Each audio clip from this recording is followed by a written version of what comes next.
Kalau Rajab dijuluki dengan Syahrullah, bulannya Allah, Sya'ban dijuluki dengan Syahroni keterus, bulanku keterus. Ramadan dijuluki dengan Syahrul Ummati, bulan umatku. Jadi ini tandanya begitu mulianya Rajab, Sya'ban, Ramadan sehingga diberi gelar oleh Rasul. Itu makanya dikatakan oleh Rasul, jika bulan Rajab satu kebaikan itu bernilai 70 kebaikan, bulan Sya'ban satu kebaikan bernilai 100 kebaikan, bulan Ramadan satu kebaikan bernilai 1000 kebaikan. Itu makanya sekalian, persiapan Ramadan itu sebetulnya sudah dilakukan sejak bulan Rajab. Rajab, Sya'ban, puncaknya nanti Ramadan untuk Lailatul Qadar. Jadi kalau nak dapat Lailatul Qadar itu dari Rajab sudah mulai. Ikut nak dapat Lailatul Qadar sebelum terakhir Ramadan ini. Assalamualaikum warahmatullahi wabarakatuh.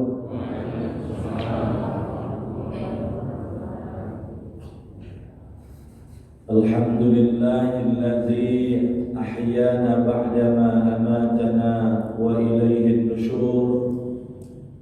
Ashhadu an la ilaha illallah wahdahu la syarika lah wa ashhadu anna Muhammadan abduhu wa rasuluhu la nabiyya ba'dah.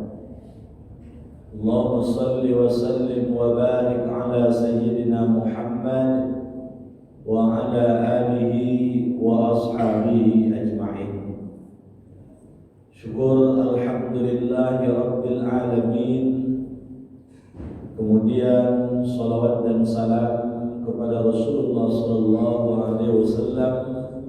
Allahumma salli wa sallim wa barik ala sayyidina Muhammad wa ala ali sayyidina Muhammad. Para alim ulama, cerdik pandai, tokoh masyarakat, bapak, ibu-ibu, generasi muda, anak-anak kami, hadirin wal hadirat rahimakumullah.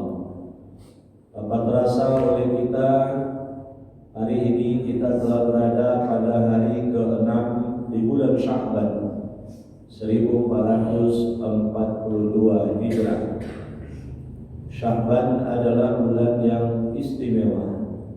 Nah, maka oleh sebab itu pagi ini sedikit kajian disampaikan kepada kita menggali makna dan kemuliaan dari bulan Sya'ban.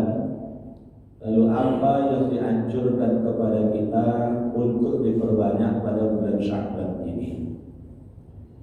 Bapak Ibu sekalian, Sya'ban adalah sebutan bulan yang ke-8 dari 12 bulan dalam sistem kalendarisasi tahun Qamariyah, yang tahun tersebut nanti ditetapkan dengan nama tahun Hijriah pada masa Umar bin Khattab, tepatnya pada hari Rabu tanggal 8 Rabiul Awal. Jadi sekitar 4,5 tahun masa kepemimpinan dari Umar bin Khattab, atau kurang lebih 6,5 atau 7 tahun setelah wafatnya Rasulullah SAW. Sebelum itu, nama tahun dari sistem kalendarisasi tahun Qamariyah ini silih berganti sesuai dengan peristiwa penting apa yang terjadi tahun itu, maka itulah nama tahun tersebut. Maka Umar bin Khattab berjasa besar untuk kemudian menetapkan penamaan tahun yang baru dengan nama tahun Hijriah. Maka dalam sistem kalendarisasi tahun Hijriah ini 12 bulan tersebut yaitu Muharram, Safar, Rabiul Awal, Rabiul Akhir, Jumadil Awal, Jumadil Akhir, Rajab, Sya'ban, Ramadan, Syawal, Syawal, Zulqa'dah dan Zulhijjah. Nah, mudah-mudahan Bapak Ibu masih hafal itu pelajaran ketika dulu masih ngaji-ngaji di surau ketika kecil. Atau kalau yang periodenya sudah ada MBTA, nah ini kan kajian masih ketika MBTA. Nah Bapak Ibu sekalian,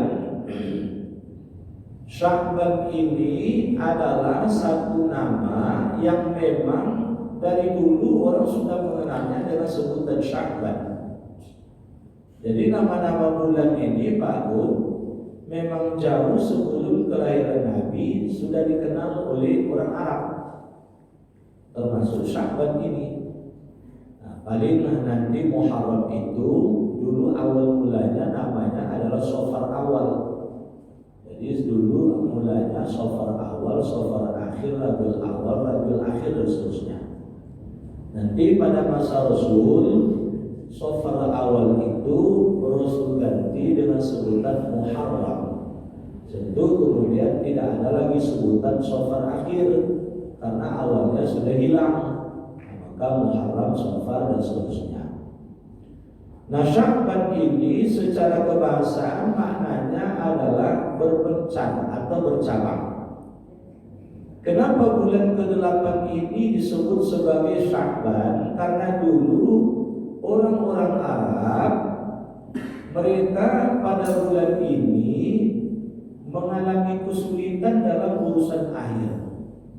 Sementara mereka nanti akan berhadapan pula dengan Ramadan yang panas membakar, sehingga lebih sulit lagi di bulan Ramadan karena terik panasnya itu lebih menyengat lagi bila dibandingkan dengan Sya'ban. Maka oleh sebab itu berpencarlah mereka kemudian mencari sumber-sumber air.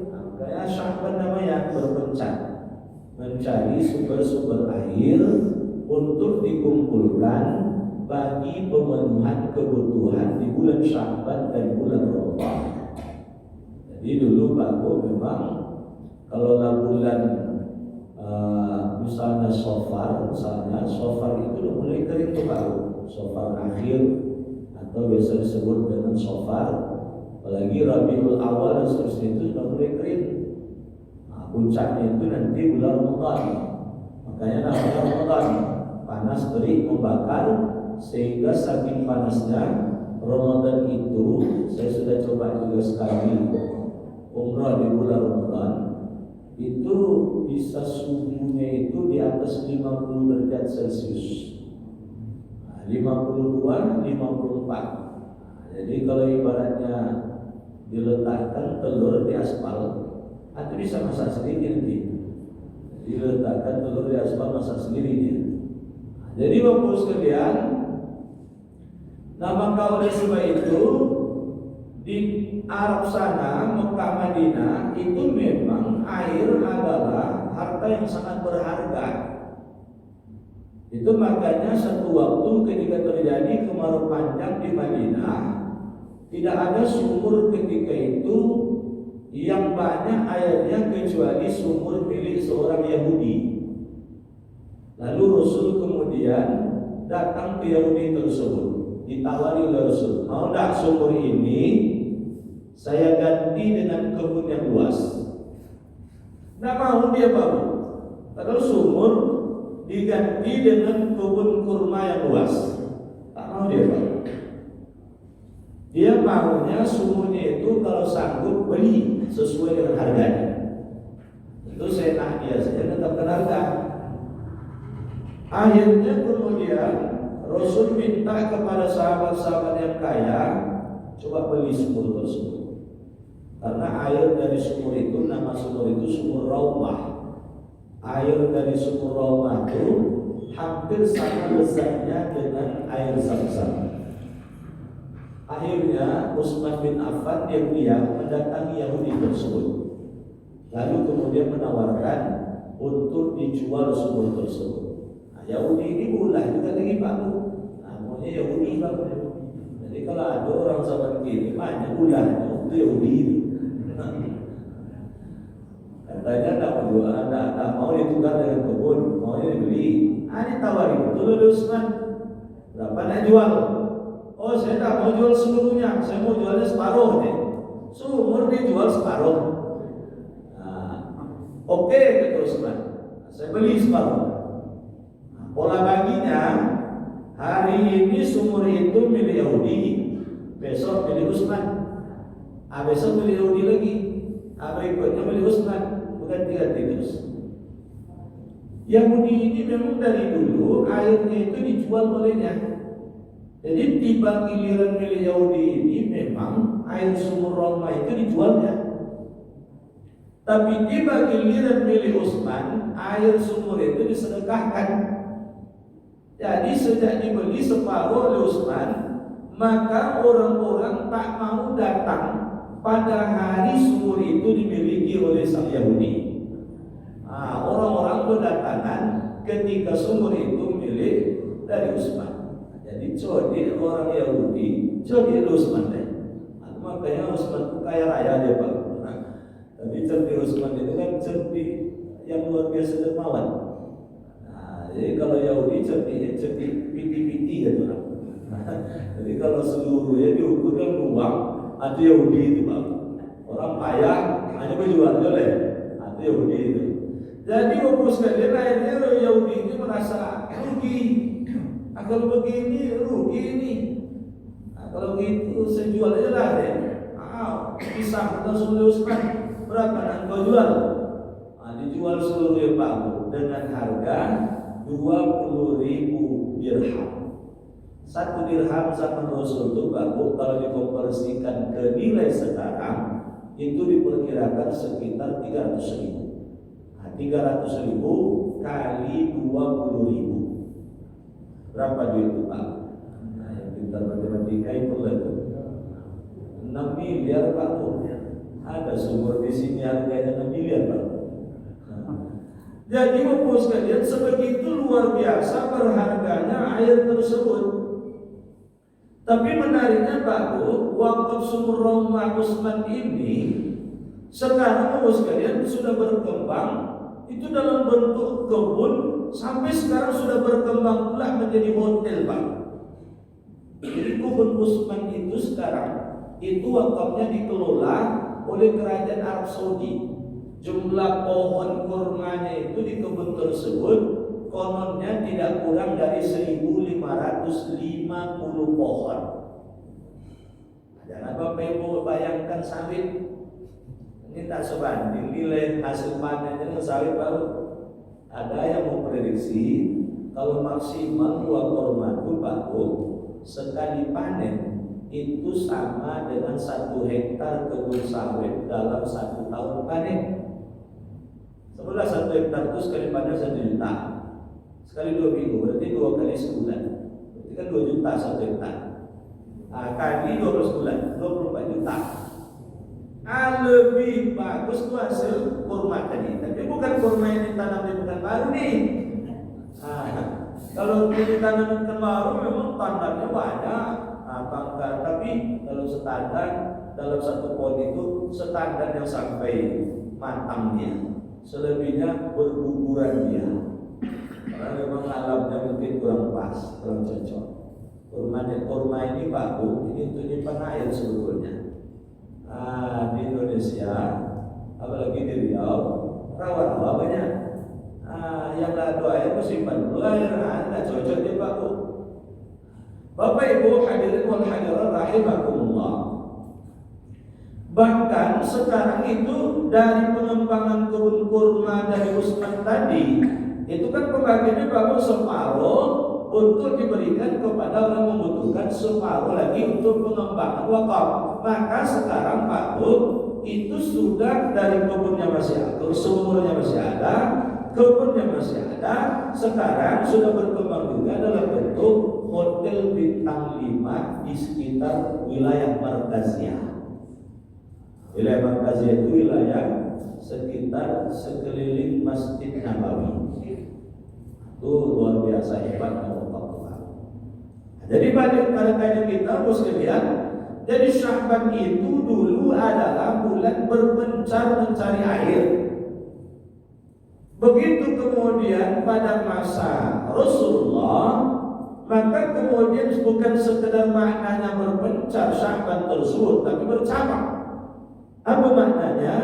Bahwa setiap kebaikan kita akan bercabang dengan nilai yang banyak di sisi Allah Subhanahu wa taala.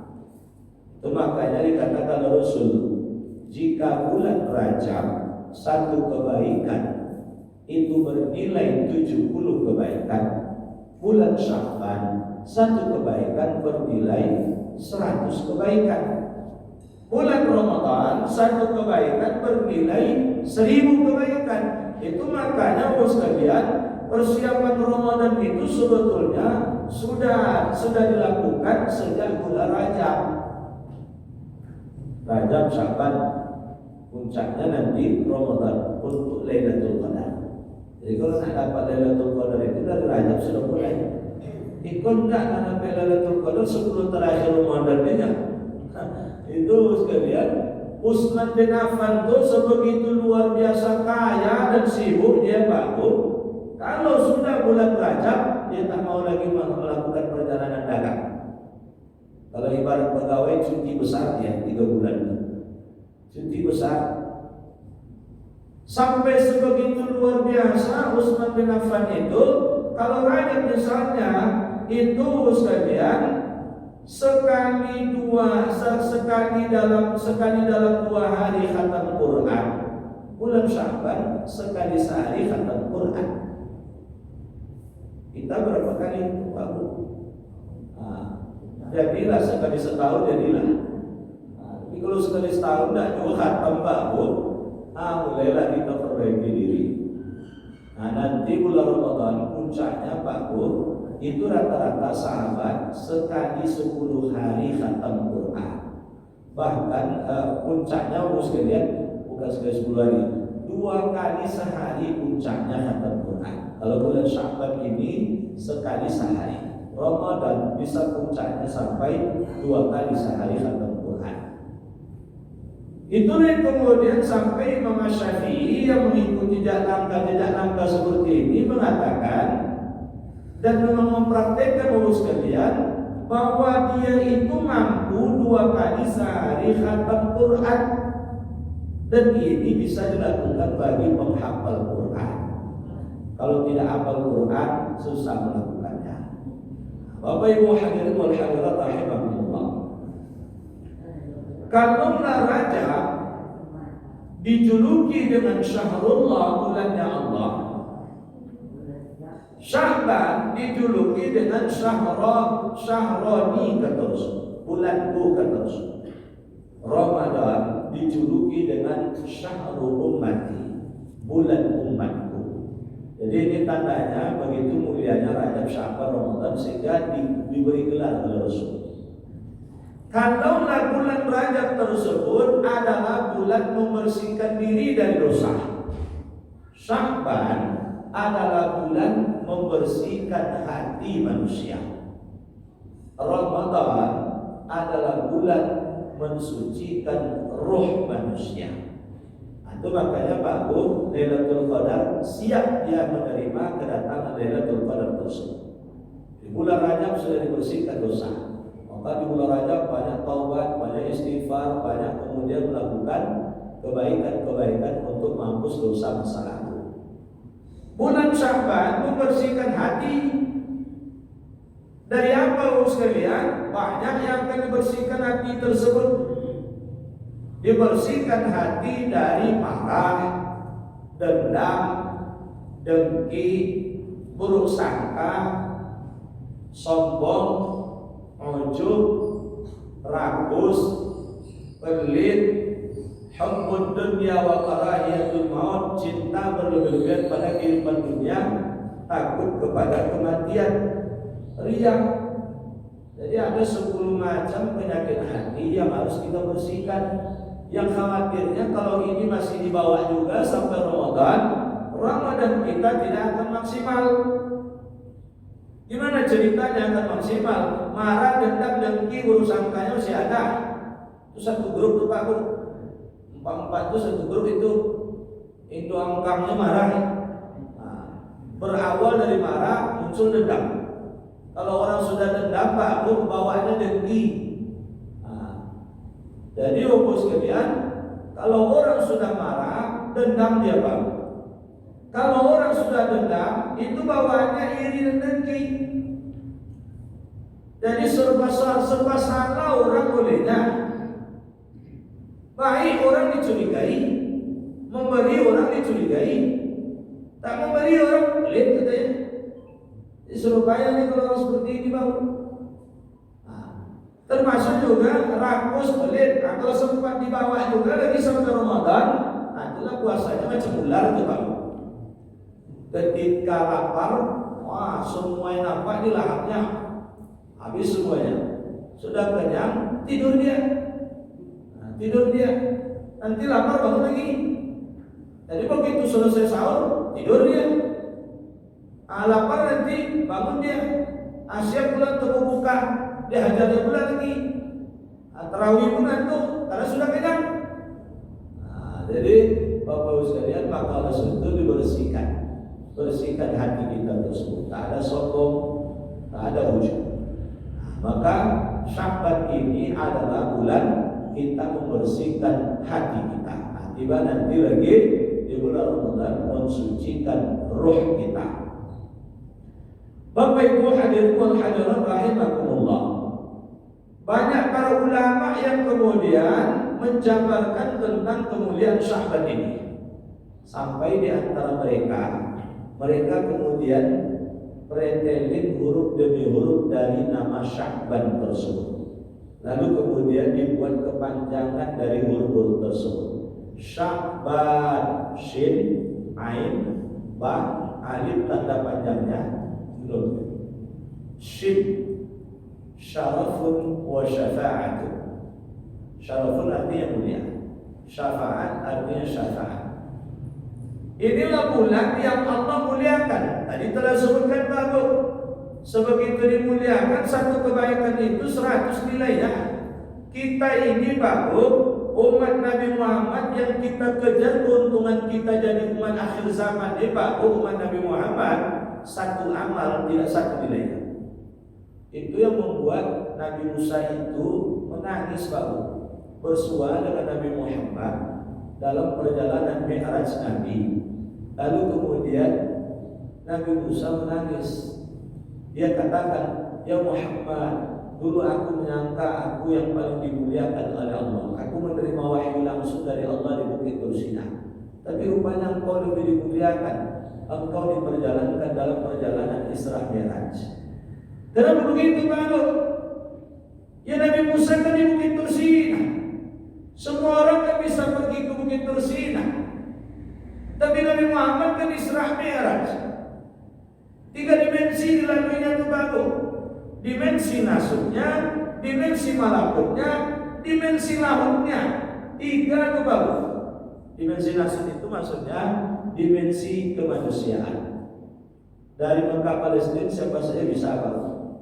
Tapi kalau sudah masuk dari Palestina sampai Sidratul Muntaha, itu dimensi malakut, dimensi malaikat. Nah, ada orang bisa ke baru dimensi malaikat itu. Jadi jangan dibayangkan langit satu itu umpamanya bulan lah.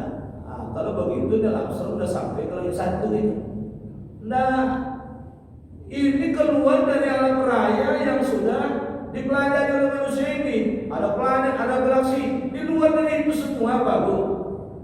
Kalau itu semuanya namanya dimensi nasut.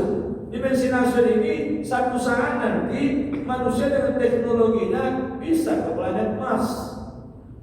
Bisa ke galaksi-galaksi yang lain, bukan galaksi Bima Sakti saja.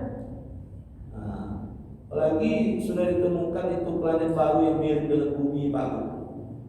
Itu 1,5 kali lipat lebih luas daripada bumi. Ditemukan oleh ilmuwan Indonesia yang bekerja di NASA. Banyak orang Indonesia ini pandai, pintar-pintar bang. Di luar negeri pakai, tiba dalam negeri tak terpakai.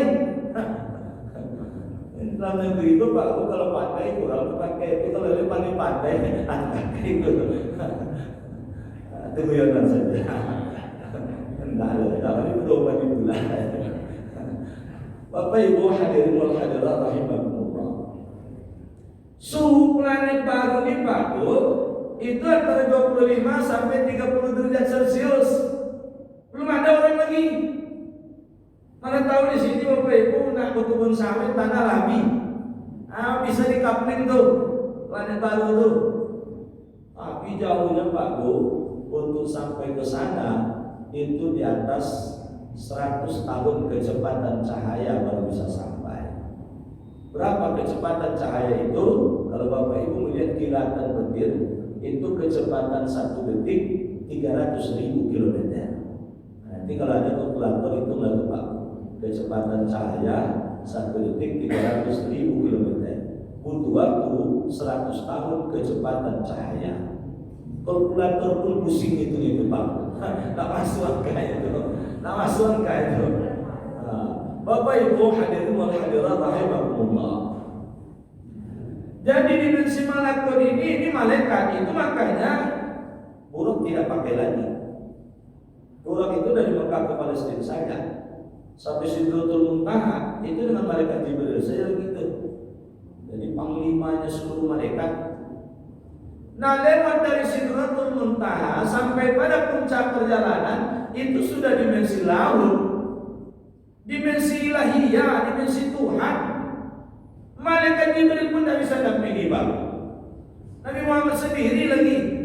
Makanya malaikat Jibril mengatakan, ya Muhammad, kalau aku ngotot mendampingi engkau melewati dari Sidratul Muntaha ini, binasa aku ya Muhammad. Karena Nabi Muhammad sendiri Bang. Jadi Bapak Ibu sekalian, nah oleh sebab itu Nabi Musa itu mengatakan engkau lebih dimuliakan. Aku sangka umatku yang paling banyak, rupanya umatku lebih banyak. Aku sangka umatku lebih dulu masuk surga, rupanya umat engkau yang lebih dulu masuk surga. Kalau bagi umatku, walaupun panjang-panjang umurnya, besar-besar badannya, satu amal, satu nilainya. Tapi bagi umatmu, satu amal tidak satu nilainya. Kalaulah boleh aku jadi umatmu yang Muhammad, minta pada Allah, aku minta pada Allah jadi umatmu yang Muhammad. Maka oleh sebab itu baru jangan rugi kita. Apa ruginya? Rugi kita, umur kita pendek-pendek. Rasul sudah katakan umur umatku itu antara 60 sampai 70. Kalau pernah ada lebih dari 70, itu ada sedikit kata Rasul. Coba lihat Pak, kita ada yang 70. Nah, kalau ada, coba lihat kemampuan sama umur kita sejak dulu sampai sekarang. Ya seumur dengan kita di kampung yang umur sudah 70 itu, 70 ke atas, berapa orang yang hidup?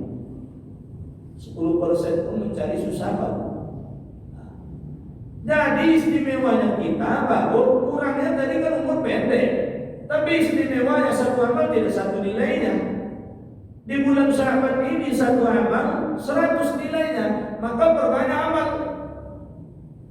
Orang dulu ada yang 500 tahun umurnya baru. Kalau kita lihat misalnya datuk kita saja, Nabi Adam hampir 1000, Siti Hawa lebih 1000, Nabi Nuh lebih dari 1000. Nah, jadi Bapak Ibu sekalian, nah oleh sebab itu manfaatkan ini. Mumpung kita berada di bulan Sya'ban, syarafun wa syafa'ah, kemuliaan dan syafaat. Apa syafaat itu? Contoh, satu ketikanya Abu Hafsin bercerita. Ini dalam hadis, dalam kitab yang ditulis oleh Imam Al-Baihaqi. Abu Hafsin bercerita, dia bermimpi ketemu dengan kawannya yang sudah meninggal dunia. Ketika meninggal dunia dulu, dia ikut menyelenggarakan jenazahnya sampai menguburkannya, karena ini kawan dekat. Sejak dikuburkan 8 bulan lamanya dia tidak pernah berziarah ke kuburan kawannya ini. Sampai satu malam bermimpi jumpa dengan kawannya ini. Diucap salam, dia tak jawab. Ditanya, wahai saudaraku, kenapa engkau tak jawab salamku? Dikatakan olehnya, saya ini kan sudah meninggal, tidak bisa lagi beramal. Apa maksudnya tidak bisa beramal tersebut? Menjawab salam itu kan bagian dari amal, bagian dari ibadah. Lalu kenapa wajahmu sebegini luar biasa pucatnya? Tidak olehnya, bagaimana mungkin tidak akan sebegini puncaknya? Aku baru saja terbebas dari siksa kubur. Begitu dulu aku dimasukkan ke liang lahat, lalu kuburku kalian timbun, 7 langkah kalian meninggalkan kuburanku, malaikat pun mulai menghisapku. Lalu kemudian memukulku dengan luar biasa dahsyatnya. Tak sampai di situ, kuburan pun mengatakan kepadaku, hai manusia, engkau tidak ada rasa malu berjalan di atasku, kata tanah, kata kuburan. Berlaku dosa, melakukan dosa semasa hidupmu. Sekarang rasakan bagaimana perbuatanmu. Dicubit seorang-orangnya, dihimpit sekuat-kuatnya, hancur berantakan paru. Lalu dikembalikan utuh, terus berjalan azab tersebut. Sampai datang satu waktu, terdengarlah satu perintah. Hai kubur, hai malaikat, berhentilah kalian. Walaupun sebegitu dia pernah berdosa, tapi dia pernah memuliakan Sya'ban. Malam harinya dia qiyamul lail, pagi hari siang harinya dia berpuasa. Maka dihentikan azab kubur tersebut. Inilah makna bagian dari syafaat tersebut, Bapak sekalian. Sya'ban ain al-izzah wal karamah. Al-izzah artinya, Bapak sekalian, kemenangan, karomah. Karomah sudah menjadi bahasa kita. Kejadian yang luar biasa yang hanya diberikan oleh Allah kepada hamba pilihannya. Nah, untuk mendapatkan karomah tersebut, itu adalah untuk hamba pilihan. Istimewa ibadahnya, luar biasa akhlaknya. Inilah sahabat kita latih diri agar kemudian kita memperbanyak ibadah, sehingga kemudian bisa posisi kita sebagai seorang abid yang tugasnya beribadah. Karomah itu bagus, dia tidak bisa diundang, tidak bisa kita kehendaki. Dia terjadi ketika kita butuhkan. Terjadi kecelakaan dasar, orang meninggal, ada selamat. Karomah itu bagi hamba soleh. Nah, Bapak Ibu sekalian, maka Bapak Ibu sekalian, itu ain Sya'ban, ada huruf ba, al-birru. Apa arti al-birru? Kebaikan. Itulah baiknya Allah. Satu amal 100 nilainya. Nah, kalau begitu bagi kita, ini bulan adalah menebar kebaikan. Di bulan ini dianjurkan sedekah, maka bulan ini sedekah pada anak yatim. Itu makanya orang-orang tua kita dulu, Pak Bu, sebelum masuk Ramadan, itu mereka kemudian bersedekah dan berbagi dengan anak yatim dan orang duafa. Ini dalam rangka memuliakan Sya'ban sekaligus memasuki Ramadan. Nah, jadi menebar kebaikan, karena Allah itu luar biasa baik juga. Nah, Bapak Ibu sekalian, Sya'ban ada alif. Alif itu kepanjangannya adalah ulfah. Ulfah itu maknanya adalah kelembutan. Jadi bulan Sya'ban ini jangan kemudian melakukan kekerasan, menzalimi dan lain sebagainya. Bukan berarti di luar Sya'ban boleh, jangan salah pula. Nah, jadi ini adalah bulan lebih mendisiplinkan diri, jangan sampai kemudian kita memutuskan silaturahim. Itu makanya dalam Ramadan Pak Bu, kalau yang patut dikunjungi dikunjungi, yang patut diziarahi diziarahi, yang patut bisa disampaikan minta maaf langsung ketemu. Yang tidak bisa lewat media, apa media yang banyak, media telepon bisa komunikasi langsung. Kalau pakai teleponnya habis, paling tidak lewat WA. Kalau pakai WA-nya habis dulu, aku payah telepon. Lah habis segalanya misalnya. Bapak sekalian, maka kalau ada salah dengan orang tua minta maaf. Karena kita ini tidak bersalah, itu sebabnya kemudian memang harus minta maaf.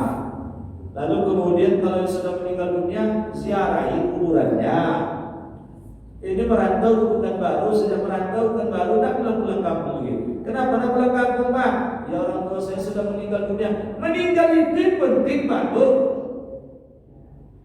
Ibaratnya macam gelas ini dia. Gelas yang butuh dituangkan air. Air itu amal.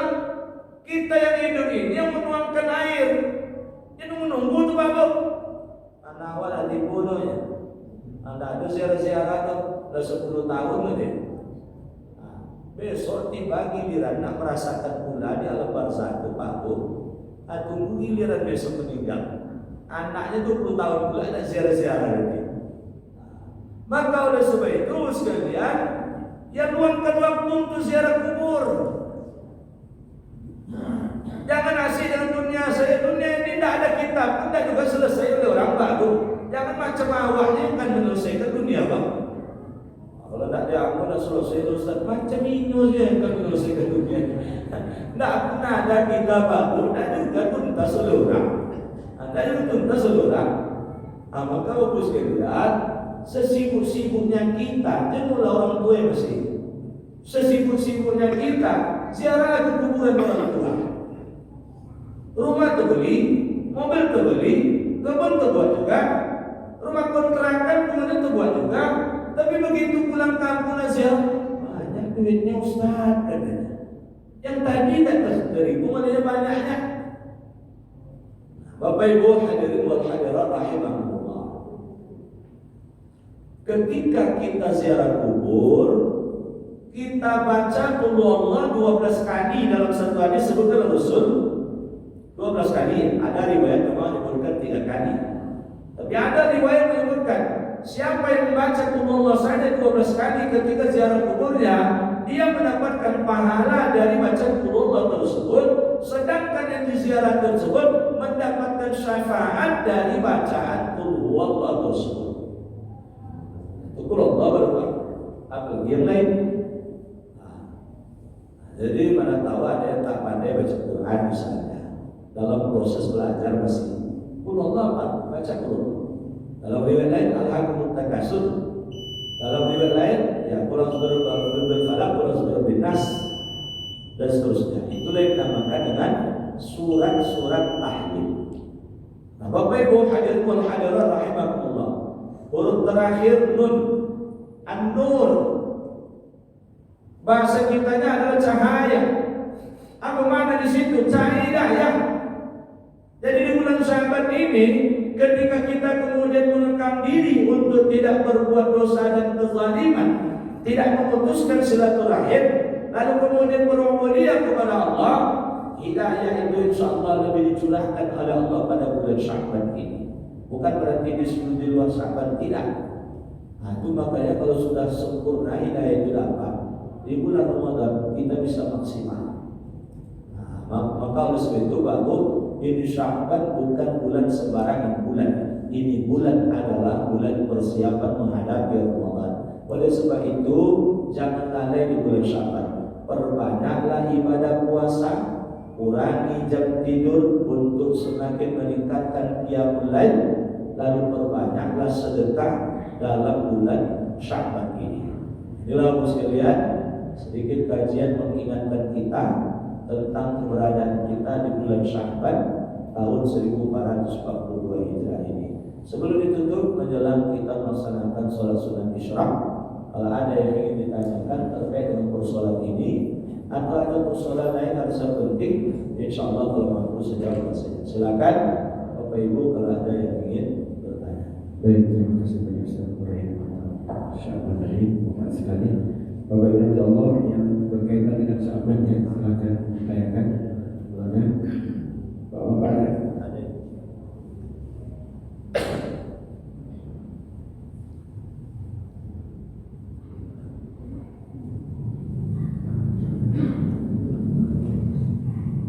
Assalamualaikum Ustaz, saya bertanya mengenai jarak turun ini.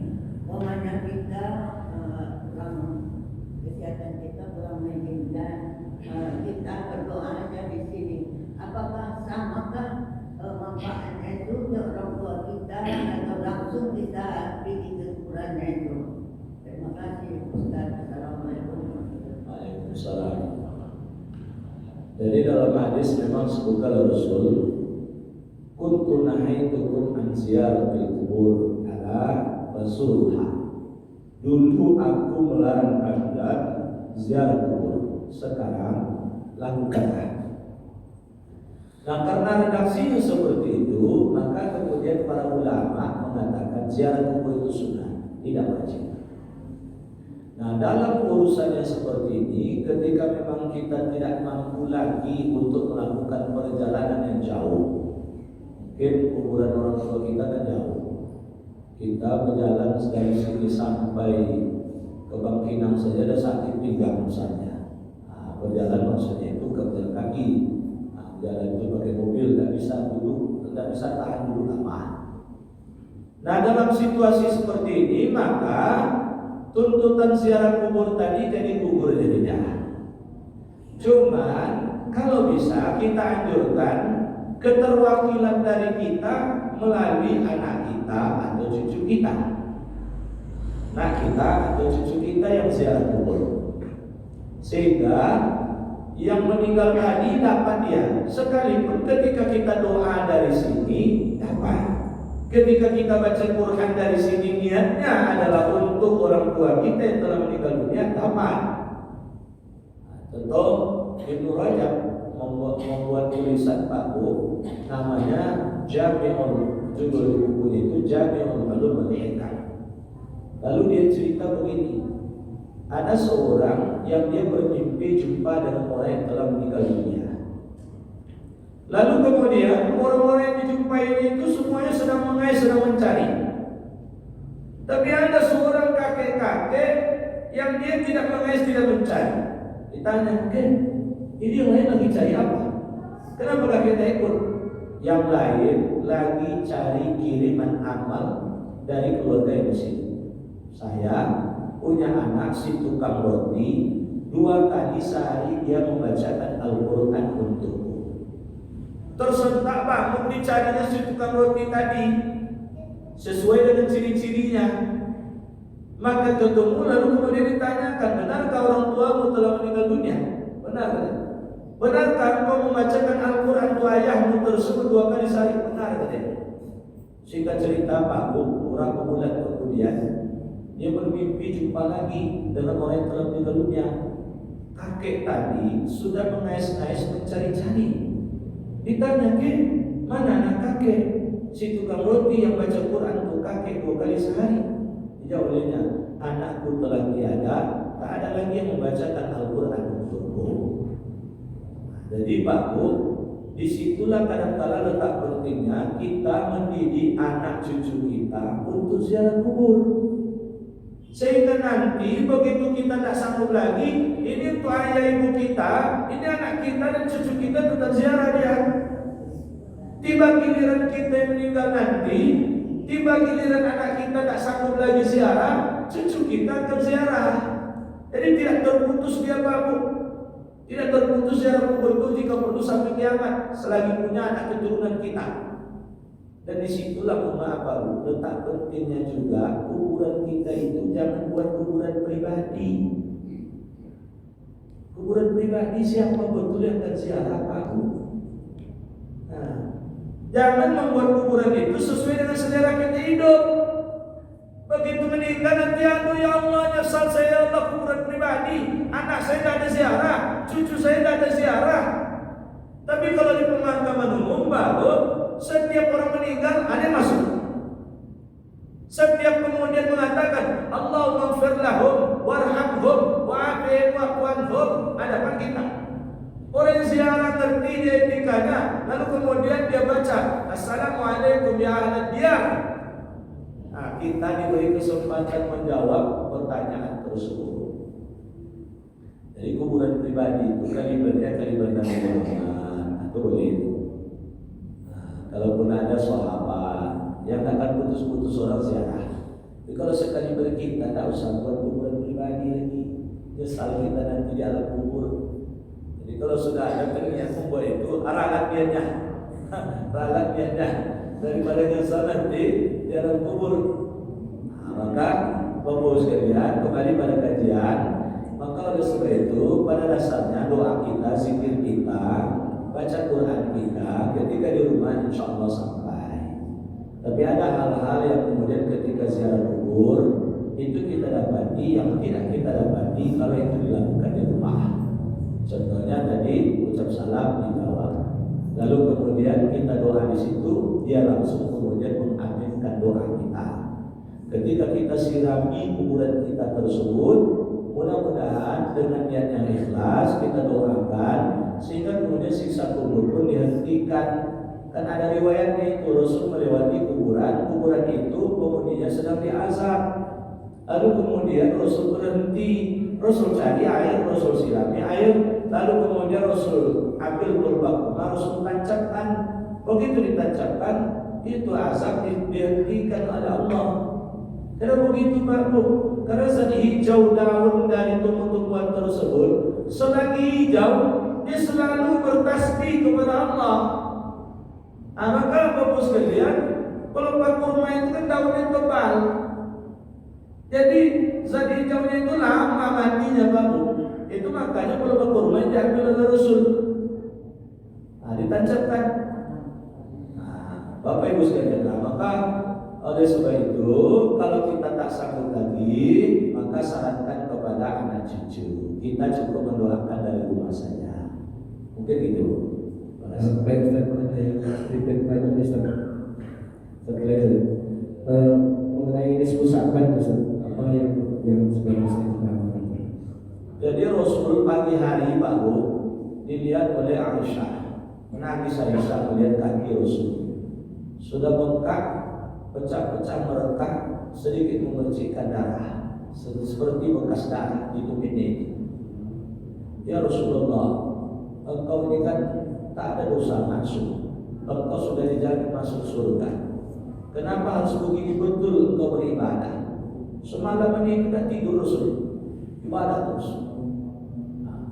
Lalu kemudian Rasul mengetahui, tidakkah engkau tahu ya Aisyah, malam apa malam tadi? Malam tadi malam nisfu Sya'ban. Jadi Rasul itu mengejar malam nisfu Sya'ban itu mirip seperti mengejar Lailatul Qadar.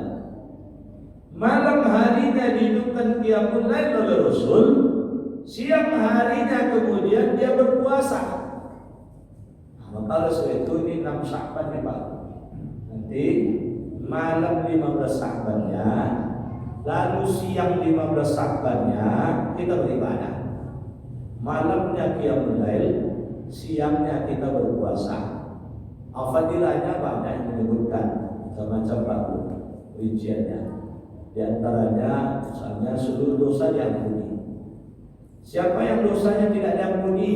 Orang yang musyrik, dukun, tukang sihir, pelaku zina, pelaku judi, peminum khamar, orang yang memutuskan silaturahim, anak yang durhaka kepada orang tua, manusia yang menzalimi orang lain. Itu sebabnya kalau ada yang masuk kelompok-kelompok ini menjelang nisfu Sya'ban ini, selesaikan semuanya. Itu makanya perlu kita bermaaf-maafan, perlu kemudian jenguk orang tua dan lain sebagainya. Macam-macam baru ada lagi menyebutkan bahwa malam nisfu Sya'ban tersebut 300 rahmat Allah mencurahkan kepada mereka yang menghidupkan malam nisfu Sya'ban tersebut. Doa-doa ijabah oleh Allah Subhanahu wa taala. Maka oleh itu malam nisfu Sya'ban itu mari betul-betul kita perhatikan bersama. Betul itu sama. Terima kasih. Satu yang terakhir.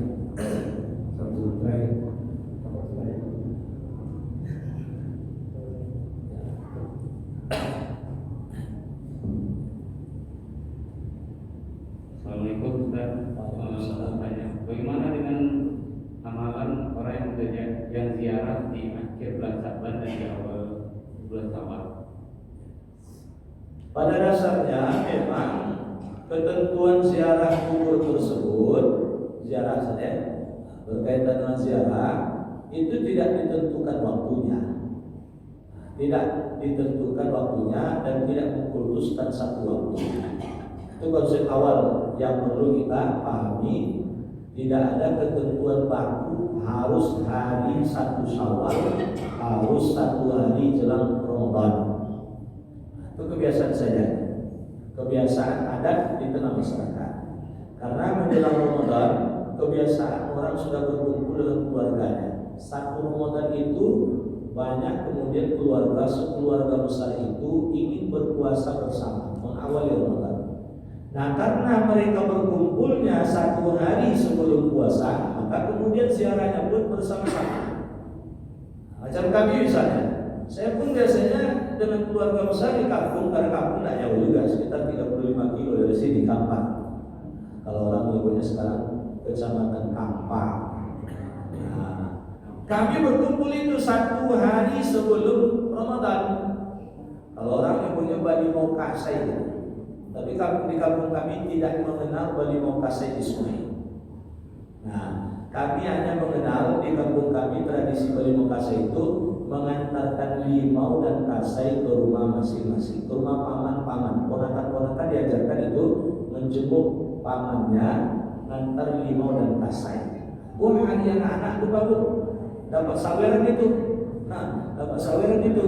Maka kalau pamannya yang sedang sulit ekonominya sakit kepala itu, ponakan banyak datang, duit ada. Duit ada. Tapi zaman sekarang ini bukan limau kasih, bukan yang antara oleh ponakan tadi. Sudah berganti dengan sabun dan sampo. Sabun dan sampo. Begitu kasih sabun dan sampo, dikasih 2.000 dia oleh paman yang tadi. Sampai di rumah, apa kata mak anak ini?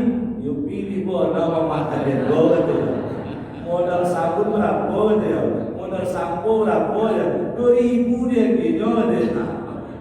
Bagi anak kecil tak bahagia. Saya dikasih 2.000 itu emaknya komplain, modalnya besar tapi modal tak balik dia. Ada kesalahan tu Pak. Jadi itu diawali pagi hari dengan ziarah kubur bersama-sama.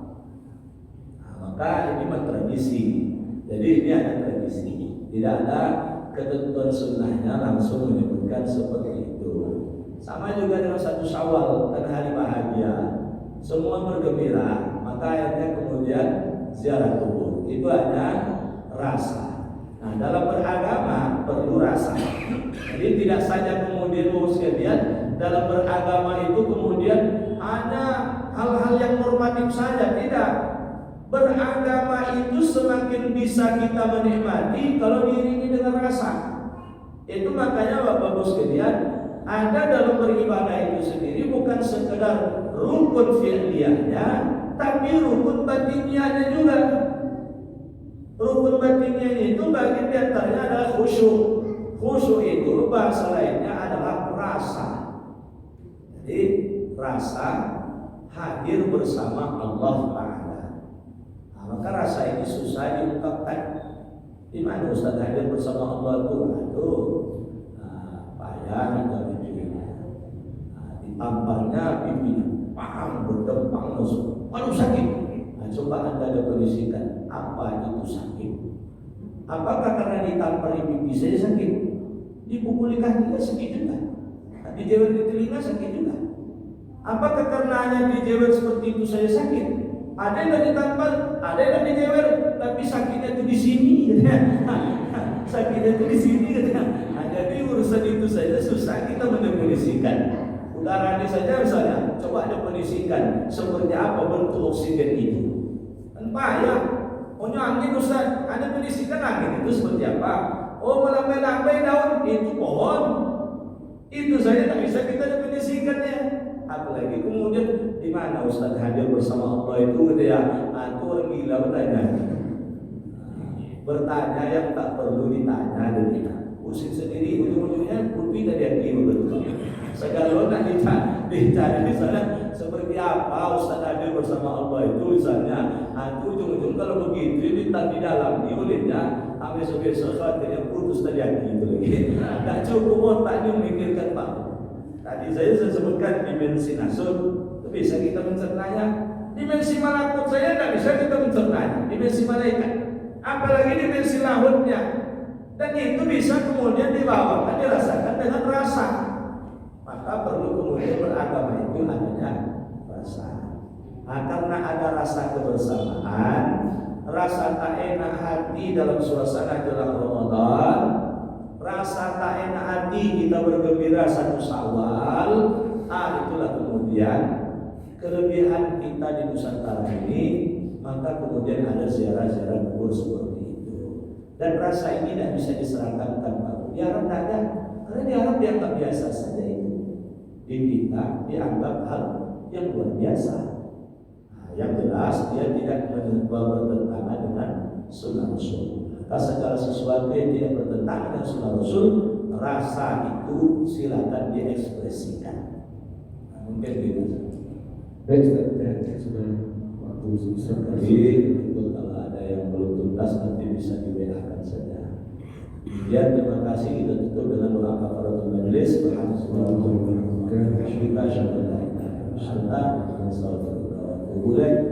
Assalamualaikum warahmatullahi wabarakatuh.